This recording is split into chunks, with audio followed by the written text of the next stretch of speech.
আমি আহি পালোঁ শিৱসাগৰ আৰু তাত আমি এটা ল'লোঁ লজ মানে এটা ৰুম ল'লোঁ তাত গোটেইকেইগৰাকীয়ে গা পা ধুই ফ্ৰেছ হৈ ল'লোঁ আৰু আমি মন্দিৰৰ দুৱাৰমুখ পালোঁগৈ 8:30 বজাত। বহুত ভক্তৰ সমাগম হৈছিলে। অগ্নিনাভ মন্দিৰৰ বিষয়ে হয়তো সকলো জ্ঞাতই আৰু বহুত প্ৰচাৰিত হৈ আছে যিহেতু ভক্তৰ সমাগম বহুতেই আৰু যিহেতু সিদিনা আছিলে বন্ধৰ দিন খ্ৰীষ্টমাছ ডে, গতিকে বহুতখিনি ভিৰ হৈছিলে। আমি কেইগৰাকীও ৰখি আছিলোঁ আৰু এনেকৈ আৰু 9 বাজিত যিহেতু দুৱাৰমুখ খুলি দিয়ে, গতিকে 9 বাজিত আমি ধুনীয়াকৈ চাকি তাকি দিলোঁ।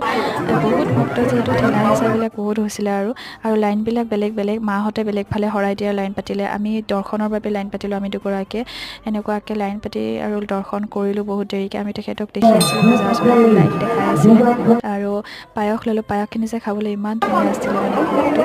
আৰু এইফালে প্ৰসাদ লৈ আমি ওলালোঁ 4টা বজাত তাৰ পৰা আৰু ওলাই মাৰ এগৰাকী বেষ্ট ফ্ৰেণ্ড আছিলে শিৱসাগৰত, তেখেতে বহুত জোৰ কৰি মাতিছিলে, গতিকে তালৈকে তেখেতৰ ৰুমত গ'লোঁ, গৈ ভাত খালোঁ আৰু গোটেইকেইগৰাকীয়ে ভাত পানী খাই অলপ সময় ৰৈ আছোঁ। আমাৰ বাছ আছিলে 7:30